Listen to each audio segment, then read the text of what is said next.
Welcome to O.P.O.P, the podcast, Operation Protect Our Peace. I'm Stacey. I'm Sarah. Tune into O.P.O.P as we expose all the hard stuff to get to the sweet stuff. You'll get the truth, plot twists, and the pivots you need to protect your peace. Life hits hard, but with God, O.P.O.P hits harder. Hey, Joy Stealers. We're coming for you. Hi, everyone. Welcome to O.P.O.P, Operation Protect Our Peace with Stacey and Sarah. Today, our episode theme is remembering when God showed up, finding peace and purpose in past seasons. And we're going to begin with some reflection from Sarah today, that when life gets hard, it's so easy to forget how God showed up. And sometimes the best thing to do is to look back to see how far we've come. So I would love to hear a little bit of your explanation of kind of what today's going to hold and how God has been faithful in seasons that you're going to share. Yes, ma'am. I'm so excited to do this theme today. This morning as I was preparing, I actually got teary-eyed. I was very emotional because I was like, it was so good for me to even this morning remember all the ways, like, right, how can we pick just one way that God showed up in our past and actually like hone in on it and then meditate and think through that. And so I was just like praising God this morning, and I had so much gratitude and like tears in a good way. But yeah, it's so cool when he shows up like that in the prep. Yes. So it's the theme, but it's also even now in the preparation, he's doing that. So yeah, totally. Love that. And as to kick off, I'm going to read a couple of short scriptures that tie in what we're going to be talking about today. So Psalm 77, 11 and 12 is, I will remember the deeds of the Lord. Deuteronomy 8:2, and these are shortened, but Deuteronomy 8:2, remember how the Lord your God led you. Lamentations 3:21, yet this I call to mind, and therefore I have hope. So good. Yeah, so those verses tie in on how we're going to talk today about tangible ways that God showed up, because Stacey and I are going through, well, I mean, everyone's going through seasons always, right? There's always something going on in someone's life. But right now, we are both going through some separate things, and we wanted to share, okay, how do we get through this season and memorialize the past of how God showed up previously, and looking back on our lives and saying, okay, God did this and this and this in that season. And I can look back now and I can say, I trust in you, God, because you showed up and you remained true to your promises, and you've earned the title of being a trustworthy God. And so that way, when we go through the storms and the trials or the doubt or the fear, or whatever it is that we're struggling with, we can say, no, I'm going to step out and speak out loud and say, even though I'm doubting and I'm struggling, God, I trust in you. And I can look back on my life and I can see your hand, and I can remember how you tangibly, provided this miracle, or tangibly showed up for comfort meeting this way, or even looking back and being like, I'm so glad you removed that from my life, because now I can see that had a different meaning and reason, and you needed to move me into a different season. So in short, that's kind of like the theme of today. And I'm going to share with you how God showed up in my life previously, and how it actually relates to encourage me currently in what I'm struggling with right now. So as you guys know, I shared previously, God has showed up in a tangible way with the verse Jeremiah 29:11. And there's a series of ways the last, 10 years of him being like, hey, I got your back. I have good plans for you. Hey, I got your back. Trust me with your future. I have no plans to harm you, but plans for goodness. And so just a really quick high level update on how that even happened was in 2019, I went through my divorce. I was in downtown LA crying on my knees, for praying that God would restore my second husband's and my marriage. And then he put on my heart, hey, actually, I'm not doing that.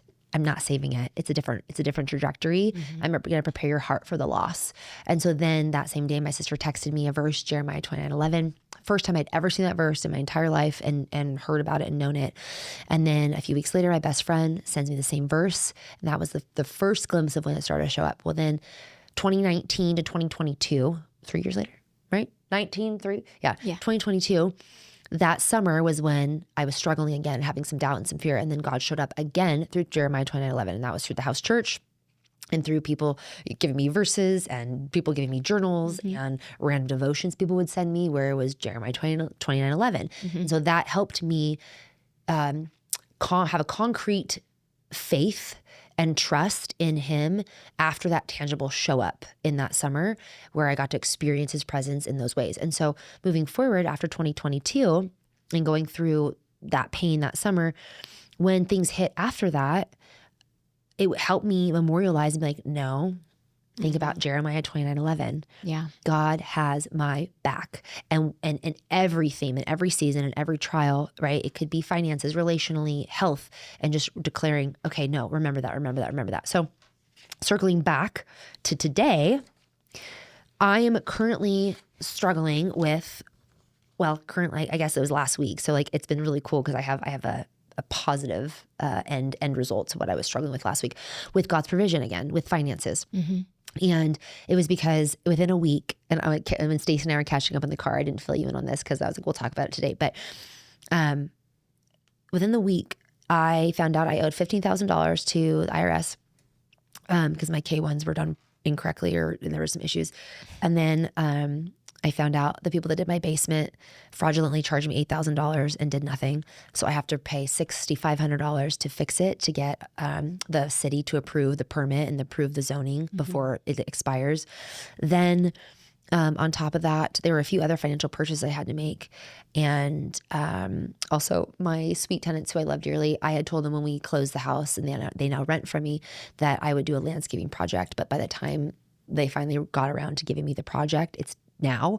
So within a week, I just felt like I was bleeding money, and then I needed to buy a new car. I forgot that my lease was up, and I was like, oh my gosh, my lease is up. I need to get a new car. And so I was just like, oh my gosh, there's so many. And then I went under contract in another house. So I feel like I feel so vulnerable to money and finances. And so I had this moment of like, oh, okay, that's a lot of money that is going to be outpoured in this month. Oh, and on top of that, with God's provision and finances and the theme, I had a 1-year anniversary conversation with my boss who asked me to start working overtime again, which you and I can talk offline about that later. But, and so the fear and concern of, do I stay at my job? Can I work overtime? What does that look like? Do I resign again? Or do I, like all those things. And so I'm sitting here going, a lot of money outpouring. Now my job security is a little hazy again. And I was like, oh my gosh, I'm freaking out. And I started to get stressed and anxious and fearful and started to clasp on and then just like fixate on certain things. And then I had this moment of, it was probably God and the Holy Spirit being like, hey, reality check, breathe, take a step back, observe. You've allowed fear to creep in again. And I remember I went into the master bedroom last week and I sobbed on Bailey, my sweet lab, and I put my face on her and I was just crying. And I said out loud, I was like, God, I trust in you. And I'm crying as I say this, right? I'm declaring the things that are true and that I need to cling to and I need to behave and act in, even while I'm having the fear and the doubt. But it's like, I was like, fear, you have no place in my life. And I like cast it out and I was like, nope, I've let it in. I'm now crumbling, unraveling. And I said, Lord, I give that to you. It has no place in my life. I trust in you. And I said, and even if this is pruning, I said, if this means I'm no longer at my job, or if this means that you're trying to teach me something in this season. But I spoke what I knew to be true, even though I didn't feel it because of the past. Because I was like, no, this is just another season and another cycle of him pruning and sanctifying. And I don't know what it is and I don't know what it means, but he's really asking me to trust in him financially. And so, and like, to give you some context, I don't like taking risk with finances and how I grew up, and story for another time, with just finances and security. And then also because my ex-husbands were really horrible with finances. And so a lot of my money was drained, taken, stolen, spent. And so I have a concern that I try to never go into an unhealthy fear of not having enough savings and not being financially wise. And there's that fine balance and dance that I do. And so like, that's kind of always been like a little tinge on my heart of like, you need to give that God daily. And then just to give you some context, like when I was with my first husband, like we couldn't afford anything. So I used to live in the hood. I used to live in Inglewood. I don't know if you knew that. Yeah. And so I used to live in Inglewood, and like there were shootings and gangs and, prostitute rings outside of my patio. And so it's like, I never want to be in a place again to not be in a safe neighborhood or to not be financially overstretched. And so making sure I do that dance is saying, God, you're my provider. I trust in you, and I'm not trying to manipulate or control or fixate or take it in my own hands. But then times like this when I get challenged of like, hey, there's a lot of money you're outpouring right now. And also your job doesn't feel super secure. Are you still going to trust in me? Are you still going to remember what I've done in the past? Are you still going to cling on to the truths I've given you and the promises? Like I feel like God's telling me like, I have earned that spot at your table as a trustworthy father. So will you act in faith? And when I wrote some cool things down, we find it. So faith to me is acting towards things that you have not seen yet. Yeah. So like if I am believing that I'm going to move into this home, I'm going to start packing my boxes. I'm like, God's going to provide. He has this house for me. He has this next step. So I'm going to pack my boxes. I'm going to start preparing. And so it's like, what am I doing in my day to day to prepare for the things I'm having faith for? Like acting in accordance with what I believe to be true and know to be true and what I'm going to believe for in my future. And so there's some cool things I found about that of like, faith is trusting God's promise before it becomes visible. Faith is walking in obedience when the outcome is uncertain. Faith is believing it is so even when it is not seen. Faith is acting on God's word before the proof appears.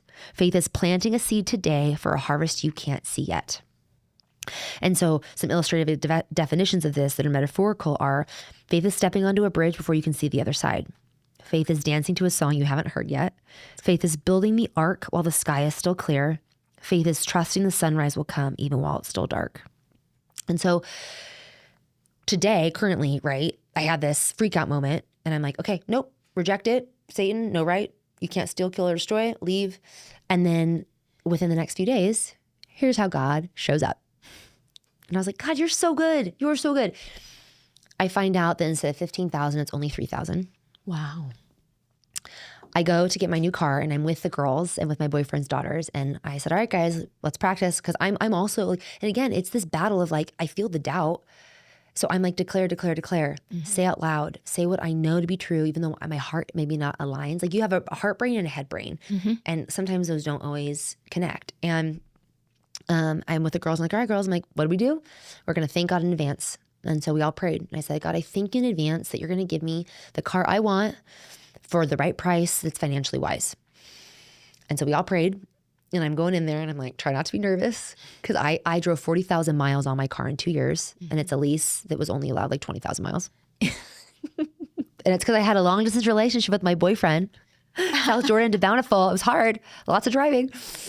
And did I tell you that? I told Jason, I was like, I can't do my long distance relationship anymore. He goes, Sarah, Jonathan lives 45 minutes from you. I was like, I'm not saying we're breaking up. I'm saying he needs to move next to me. He's like, I cannot believe he literally could not. He's like, you are ridiculous. And I said, I'm soft. I need a soft life. I no longer can do I'm all that is man and I can drive 5 hours a week. Nope, can't do it. Too dainty. So anyways, so we go in and it was an accident. I wasn't trying to manipulate, but I started to cry because they told me, and all of them are great cars. They were such beautiful cars. And like Signer Cadillac is amazing. So I'm shouting them out right now because truly like they have good hearts. And I really felt like the Holy Spirit and God talked to them. It was like, please just cut this girl a break. She's way over her miles. She is bleeding finances with, rings, house, basement, landscaping, taxes, and whatever else I listed to you. There's something else. And so they said, okay, like you can get this car for your price range. And I was like, okay, it's beautiful, but it's so small. And I have 2 labs, right? And so I was like, and I started to cry and I looked at him, I said, not your problem, not your problem. I'm not crying to manipulate you to lower the price. Like when you get pulled over by a cop. And I said, it's just been a really hard week of feeling overextended. And I said, so it's gonna be fine. And then they go, you know what? Give us a second. Let me see if we can get the Lyric in your price range, which is the car I really wanted because it's big and it's electric. And it was all the things. It was my desire, like my materialistic desire in my heart. I don't know how I can make that biblical, and they come back and they say, okay. Oh, and then Jonathan goes, hey, why don't we tell him we can do it for this price out the door? And I said, but what if they come back with less? I was like, let's not like put God in a box. I said, what if they come back with less? He goes, they are not going to go that low. They came back and I said, well, don't say anything. Cause like, don't shoot the gun and be like, they came back and they go, Sarah, you can get the Lyric for this price. It was $100 and something less than my like cap of my budget. Oh, wow. So I looked at Jonathan and I was like, God is so good. So anyway, so that happened. I owed less on taxes. I got an extension on my permit for my basement. Oh. So then I don't have to spend all that money at once, and I can spread it out. So I'm not feeling like I'm dropping all that money. The landscaping came back with way less too. And we're also able to spread out that project. So I literally went from a place of like $40,000, right? With all this said and done in 1 week to being like, oh my gosh, I only have to spend like $3,000 in which is a massive difference. And so it was this really beautiful thing of like, God, you're so good. You showed up again. And you showed up in a tangible way because I felt him speak to me and be like, memorialize, Sarah. Again, this is what I taught you. When the seasons get tough and when the valleys get difficult and you do not see a way out, believe and have faith that I will provide. It's going to be different and it won't be wrapped in the exact box that you're thinking and hoping for, but I will work it out.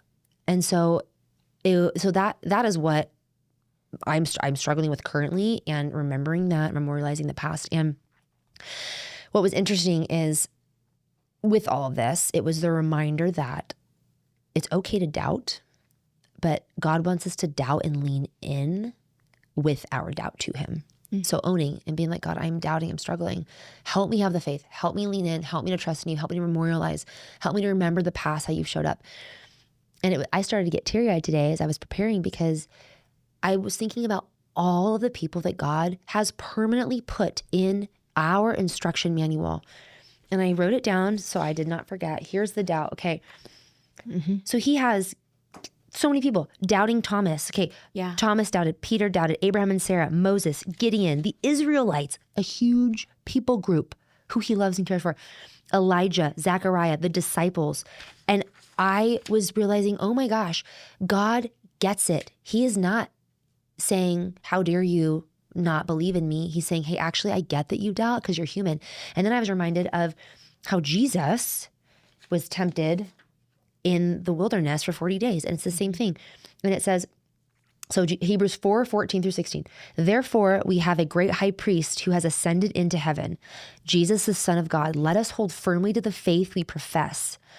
For we do not have a high priest who is unable to empathize with our weaknesses, but we have one who has been tempted in every way, just as we are, yet he did not sin. So let us then approach God's throne of grace with confidence so that we may receive mercy and find grace to help us in our time of need. And so in this verse, it says he can empathize with our weakness because he has been tempted in every way. That means when Jesus was in the wilderness, he was tempted in every category that everyone has experienced. So if we're going through fear of finances, he was tempted. If we're going through temptation of homosexuality, he was tempted. If we're going through temptation of possibly having an affair, he was tempted, right? Like you name it, he's been there. And so to know, oh my gosh, he gets it. And also he put in the Bible that is permanent stories about people he loved in his inner circle that doubted. Yeah. Like I was like, wait, this is so cool. Like we don't have to be perfect. And so Thomas, right? Thomas refused to believe Jesus had risen unless he saw and touched his wounds. Okay. Huge doubt that he had risen. Holy cow. Right. And then Moses, what an influential person in our biblical history and in our salvation and relationship with God and his whole story, he doubted. So when God called him to lead Israel, he doubted his ability, saying, who am I that I should go? Like literally these people that are so important show doubt. And so for me, it was a reminder this week and also in future seasons when I'm going to doubt and I'm going to have those glimpses of like, a tinge. Okay, don't fear, don't have anxiety, don't unravel. You can trust in Jesus. Okay, think about the people that doubted God in the Bible, and yet there are huge stories and outcomes of God's goodness after they doubt and that journey process of how to lean in with him and be like, okay, I'm going to walk in this with you and I'm going to be honest about where I'm at. And then on top of that, I'm actually almost done. So this is exciting. This is perfect. And so then on top of that, my last thing that I wanted to have as a takeaway of faith and leaning in and memorializing is when you don't feel it, just do it. So when you say it out loud and when you write on your mirror and when you have that note card and when you speak it, It forces your mind, body, and soul to align with the truth you need to align to. And eventually you'll align with it, and eventually you'll actually get there.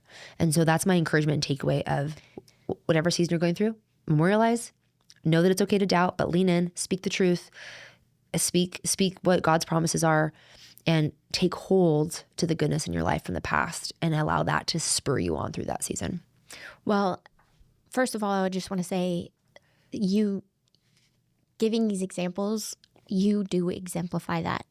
You exemplify what you're talking about, like saying, I was struggling with fear. I was struggling with doubt. Just because we know what to do and we've heard it for a long time and try doesn't mean we're not going to be faced with it. Right. And actually, this topic, I think it's so wonderful because the reason why Sarah and I were having to catch up is because I was just gone for a week in beachy place, St. Thomas.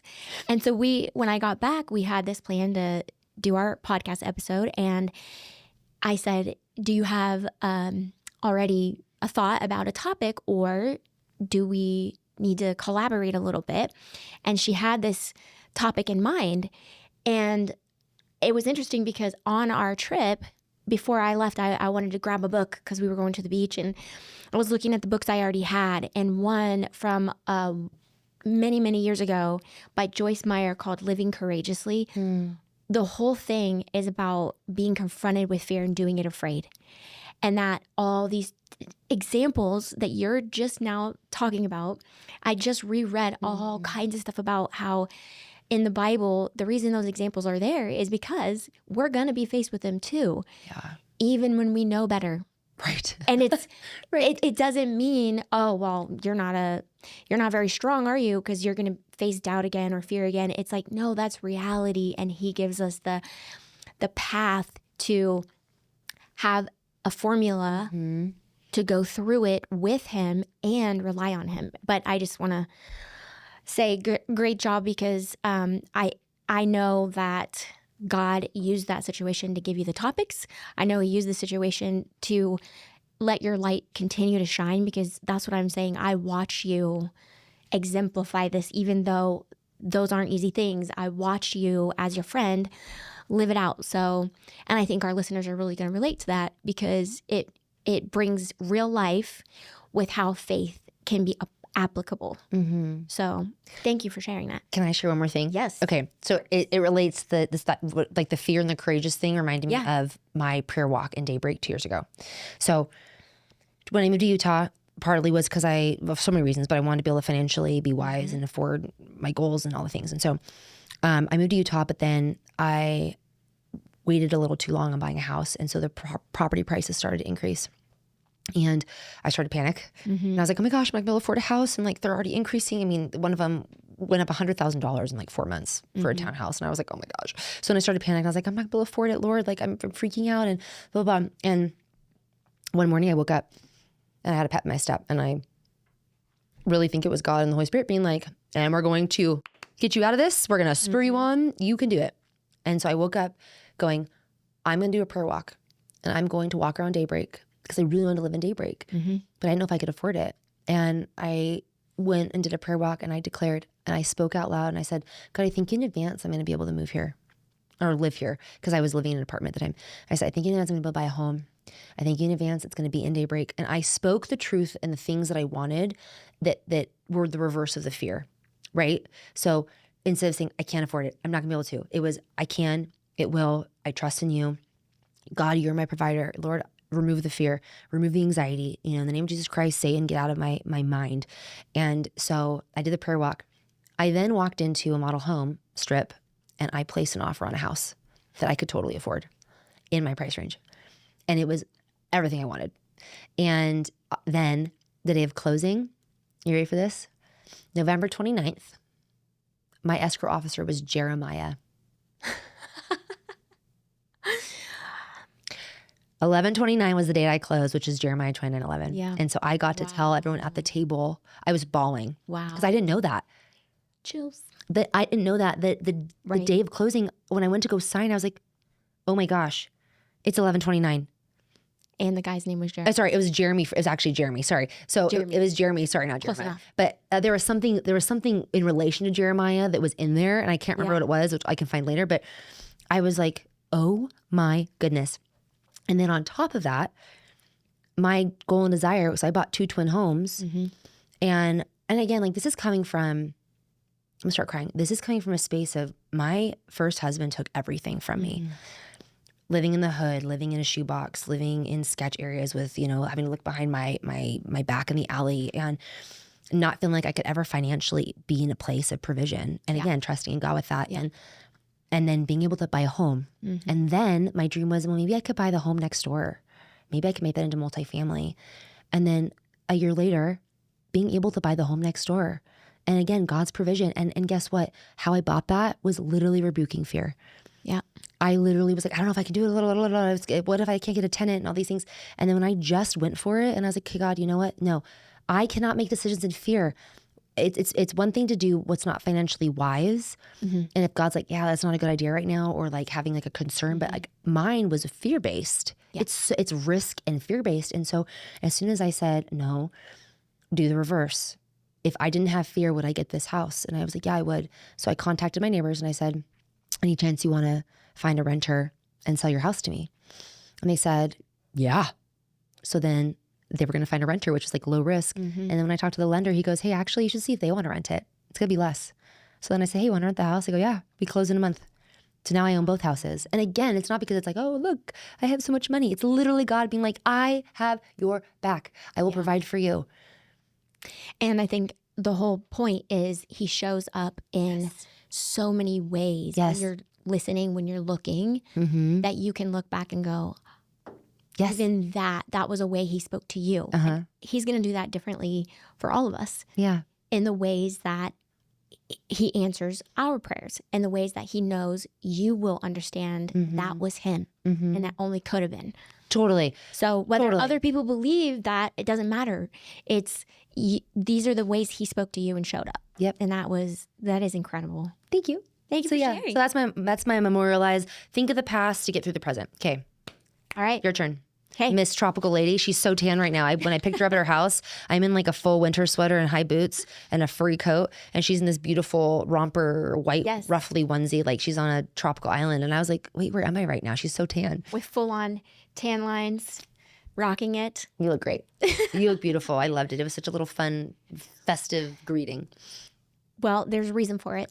And it's part of why the story that God wanted me to share today.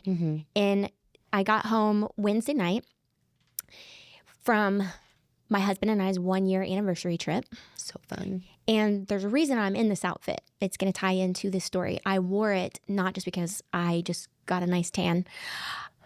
This outfit itself is meaningful, and I'll get to that in just a second. But I'm going to start off with sharing how I came to realize this is what I needed to share today. So I got home Wednesday night. We talked about this is going to be the topic, and I said, okay, perfect. So Friday, yesterday, is the day I had ample time to really prepare. And I didn't want it to be just me. In this podcast, we are pouring out to say, use us for what you want, God, and what you want us to say. So I just sat before I did anything, and I just said a prayer. I said, what do you want me to say? What story? Because there are so many that play a part in the past leading to where I'm at now. So what should I share? And I was sort of spinning at first because I'm going, how do you pick? Right. I don't know which one. And so all of a sudden, after I prayed, God, what do you want me to say? I got this nudge that was a thought, it's in your journals. And I thought, oh, I am sure I wrote something. And I heard kind of the words in my head talk about the now, of how the past got you to the now.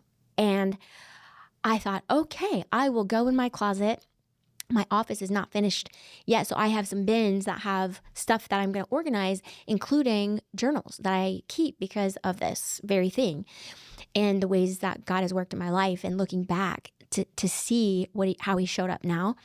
So I opened the closet and I thought, oh no, how am I going to find this? The bins are stacked. It's going to take time. It's going to take time. I'm wasting time here trying to find something. And then all of a sudden I realized, oh my goodness, I have a bag that I think I put more recent journals, old ones, but more recent, in this other bag. And sure enough, it wasn't under anything. It was right in the middle. I could easily grab it. And the first journal that I grabbed, I thought, oh my goodness, this might be the one that I need. Sure enough, I open, and I don't waste space in my journals. The binder part, you open it. So it wasn't even page one. It was like inside the binder. I started reading right there. And it was exactly the what I knew I needed to share. It was me talking about my husband. His name is Gabriel goes by Gabby.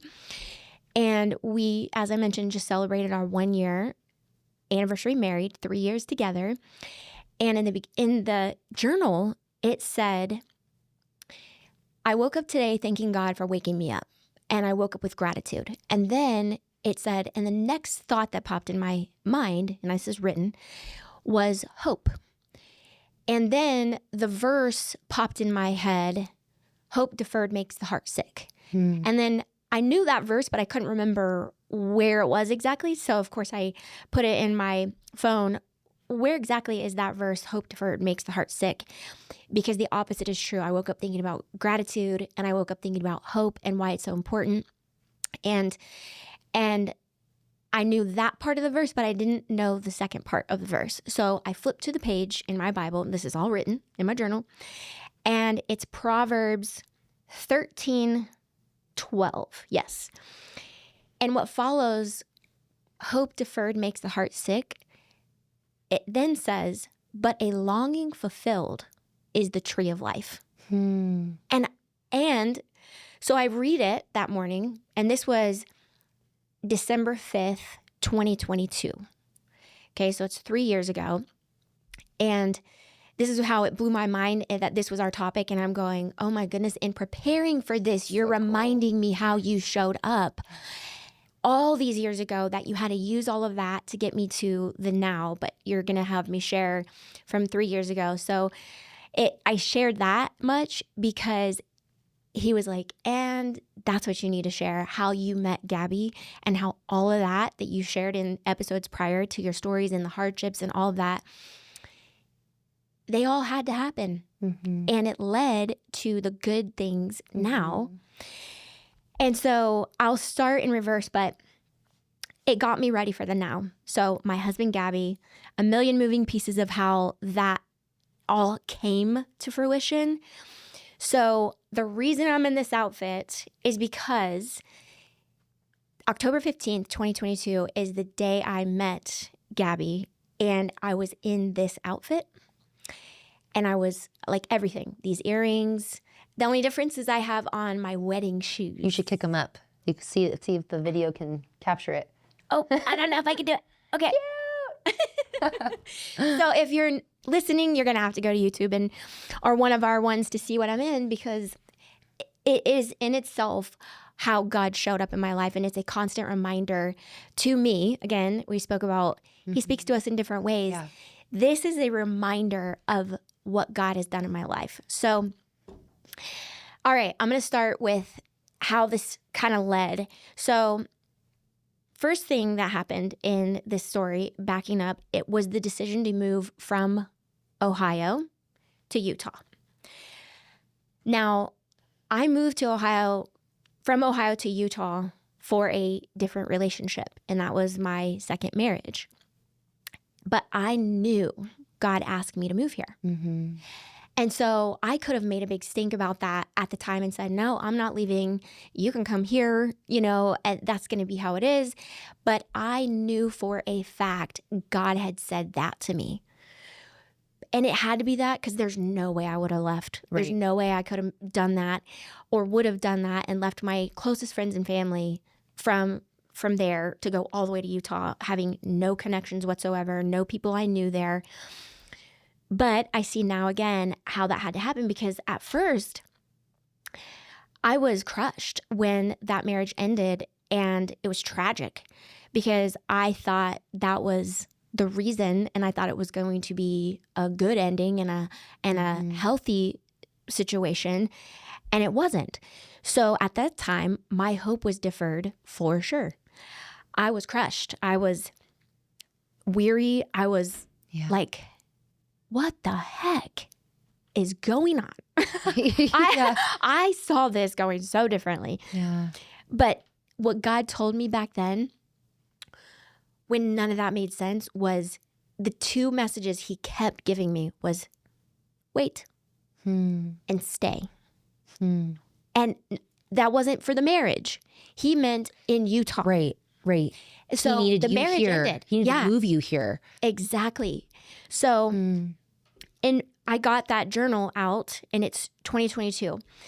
So I open it up. The first thing is what I shared with you. And then that second part about the longing fulfilled is the tree of life. Now, what I have to share next is, so December 5th, 2022, I wrote following that. I had no idea the second part of the verse was a longing fulfilled is a tree of life.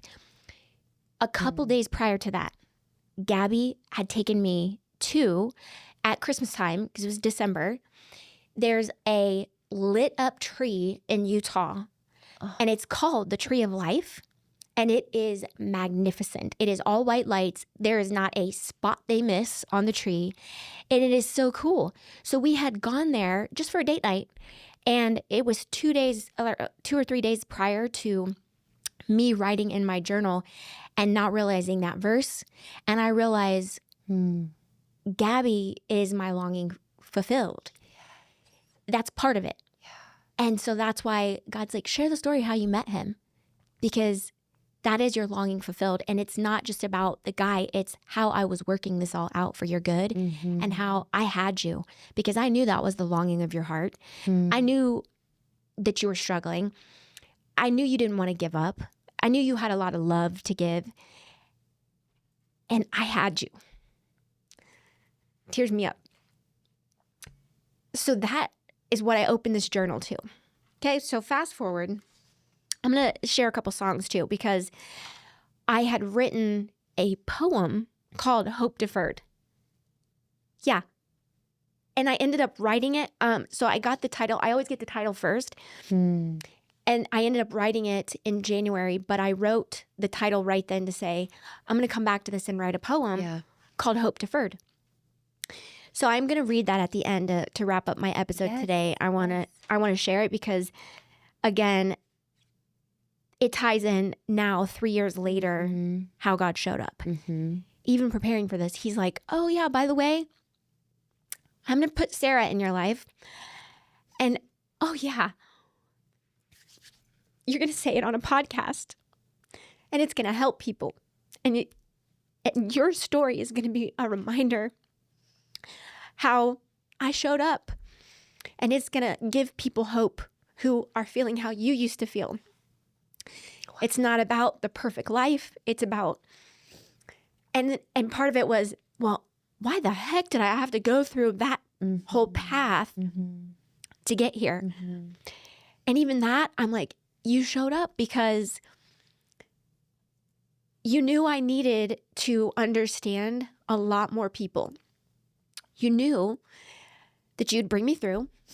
You knew that even when I, same as you, had doubt, had fear, wanted to give up on love, on just, you know what, I'm good by myself. I really love life, and I think I'm good. I think I can make it on my own. And I could have. But he kept my heart gentle and soft of how he really made it, despite going through really hard things. And he brought me to the now. So, that one I did not expect to get so choked up about. But, it's a big deal. Yeah. So, all right, here we go. This is how the timeline looked. I want to share this because it comes back full circle, and then I'll end with the poem. So 2019, I moved to Utah. At the time, I joined a company with my husband, who I was married to at the time, which in itself was a huge leap of faith for me because I had also left a previous company. So not only I left a previous company, now, side note, I still am a personal trainer, Pilates instructor, and have had my own business and clients along with this. But that was a big deal because I moved here, I left a company I was familiar with and joined him in a different company. And we did that as a couple for about 2 years. And then because of our divorce, I had the option to leave that company altogether or stay. And here we go again, because it would have been so much easier for me to just say, peace out, no thank you, because he was gonna stay. That was his full-time thing at the time, and that's what he was all in for. For me, I always had other things too, providing financially for me. So I could have left that and it would have been way easier. And I prayed about it and it was, wait, stay. I'm like, what in the world? Why would you have me do that? Can't you put me somewhere else?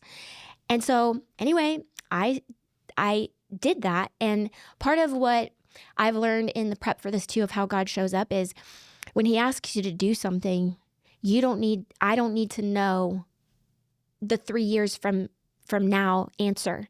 It's when he asks you to do something, trusting him to just say, just do what I ask because I got you. Just like you said, he has done it over and over and over again to show up when I trust him to say, doesn't need to make sense why I asked you to move to Utah. Doesn't need to make sense to you. Just do what I said. Mm-hmm. Doesn't need to make sense to you why I said stay and wait and you are frustrated and ticked and sad and lonely and all the things.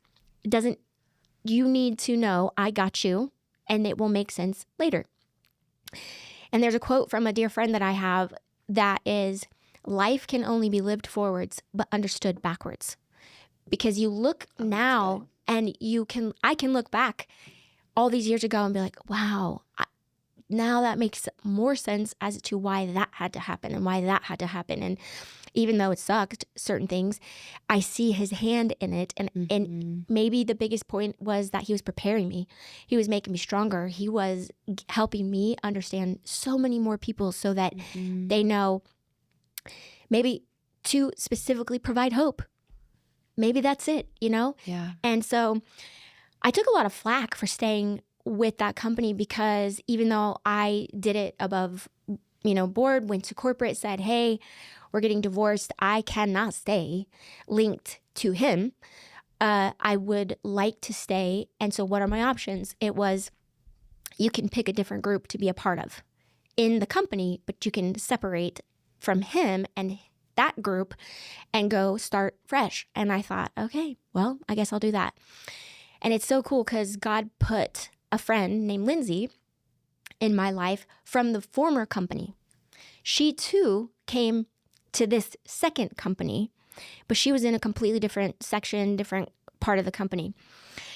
But because I got divorced and was able to switch and I was friends with her from former company, I said, you know what? I contacted her. I said, Linz, I think I'm supposed to rise up and I need to stay here and I need to wait. And I'm wondering if you'll take me into, in your category, your group. And she's like, yep, sure will. And she took a lot of flack for that because there's certain people when you change in a company, finances are involved in all this and people want to, rumors fly and all the things. And so we took a lot of flack for that, but she stood by my side and said, nope, we're going to stand firm and we're going to rise up together. So again, I stayed and it made no sense. So, and sometimes it doesn't need to make full sense because I was doing the best I could do. I stayed and I waited. Now, did I do anything with the business for about 10 months? No. I kept up with my personal training and my clients and focused the best I could do and showed up the best I could. And I'm like, God, look, I am trying over here, but I am having a hard time on why you asked me to do that. But at least I did it. So about 10 months later, Lindsay contacts me and says, hey, there is a mental wellness coaching certification and it's a retreat weekend in Boston. Would you want to go? Because it would get your feet wet again, kind of like it tied in with our company. And she threw a perk out there, and it would be continuing education for you and your business, which you need. So think about it. And I was like, no. I already thought about it. No. The answer's no. And then I took it back because I realized, well, I probably shouldn't make a harsh decision like that without even contemplating, praying, anything. So I took it back to God and said, am I supposed to go to this? Do you want me there? Is this something I need to do? And then totally changed my mind, and I felt that stirring. Yep, you should go. So I called her back a couple weeks later. I said, okay, I'm in. I'll go. And you're right. It's continuing education for me as well. That's great. I'll go. It ended up being 10 people there, which is significant because my business name is 1010 Living after John 10:10. So for me, that was just a little wink of God to say, isn't that cool? I just do cool things for you. So there's 10 of us there, plus the host, Sean and Julie, incredible people. And so not only was it a great educational weekend and full of relaxation, and we were by the ocean, and we had red light therapy and massage and all these fun things. And we all took a walk on the beach. And there's a woman that attended. Her name is Rebecca, but she goes by Becky. And I ended up, somehow her and I got separated, and she ended up like being drawn to me and asking me, what is your story? And she wanted me to go deep. And it was a little too fresh for me for that. But I did. And she said, is there something I could pray for you about? So without wanting to or intending to, I opened up to her and I shared what my life really was.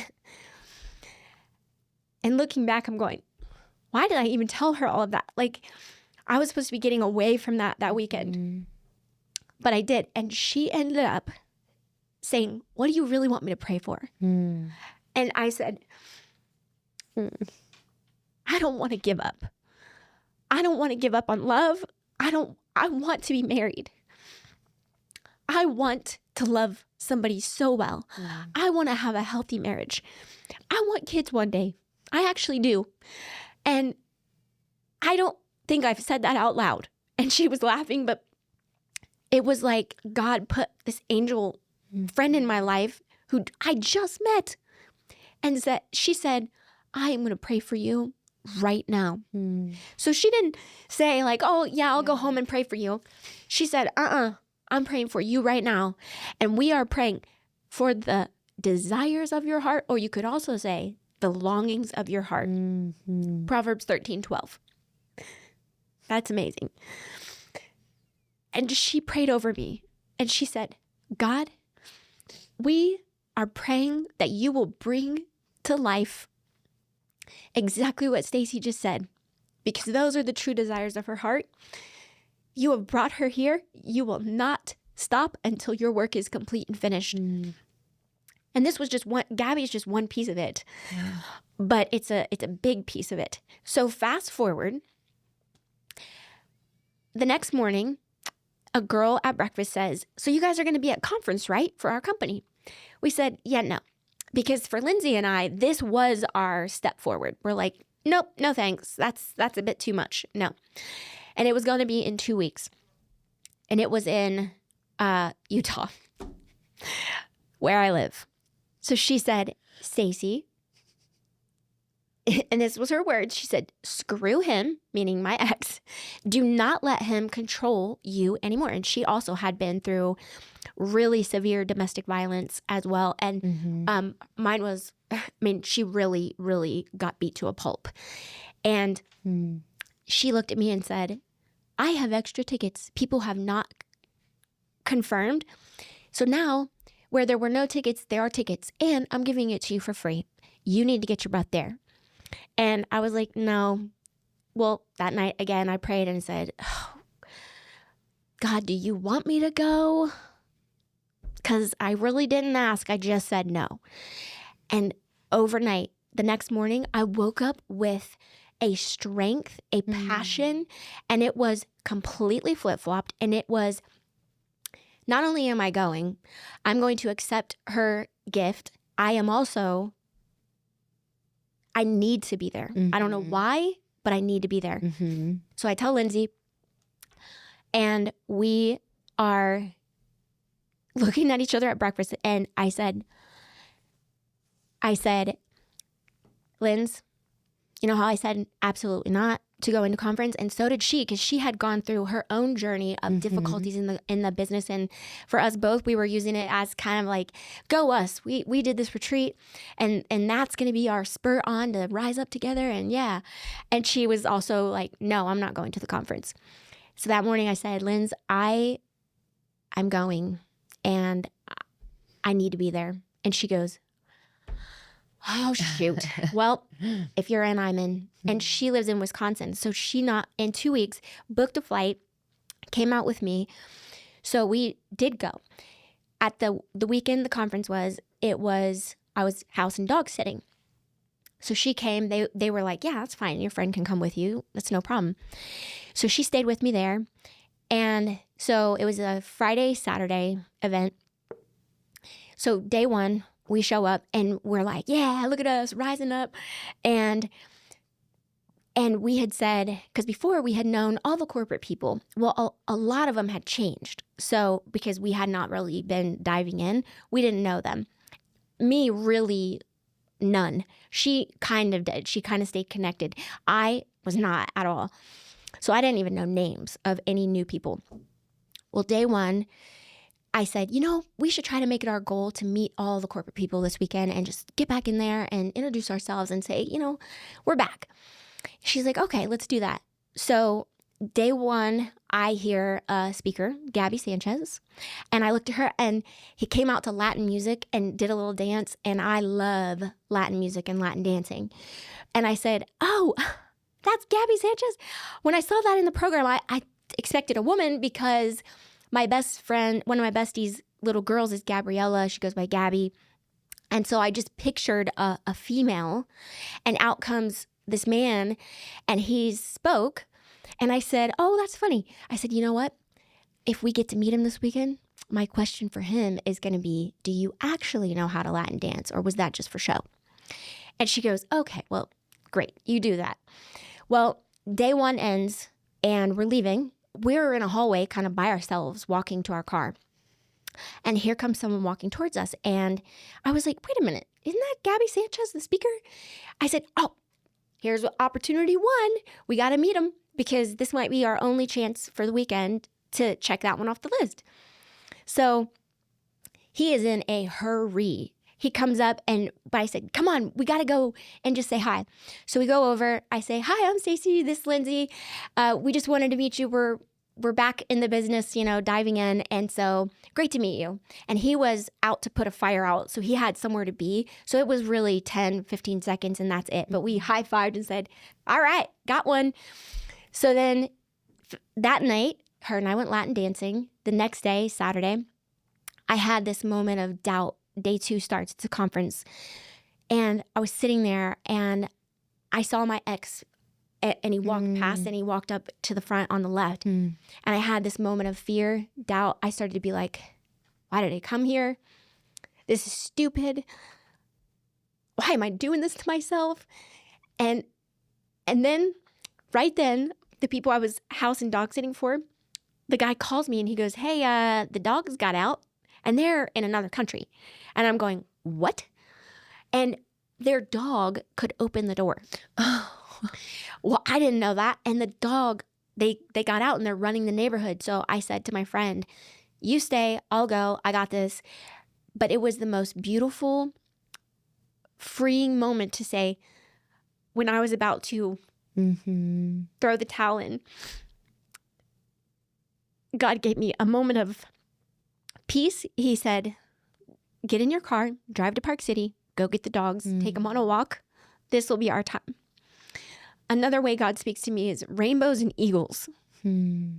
Took the dogs on a walk, eagle flies over me. Like, yeah. Okay, I said, all right. it just was that reminder of him saying, I got you. Stick in there. Yeah. And just do what I said. I told you to stay and wait. I said, okay. And it gave me the boost of energy and strength I needed to go back. Well, that ended the house sitting. So Lynn's and I that night, her husband surprised us and he got us a hotel in Salt Lake because that night was a banquet and a Bruno Mars tribute band. So here we are. We get dolled up. I'm in this outfit, which, by the way, I got for $2. No, you did not. Just saying. I'm a fan of I'm a queen of $2 shopping. It just makes me, I'm so happy for you. So happy for you. So that was part of the fun. And we decided we're going to show up and rise up. And we walked in that banquet center, her and I, to break the floor, as Beyonce would say. And what we meant was it was like a confidence, but not in a jerk kind of way, in a show up the way I designed you to show up.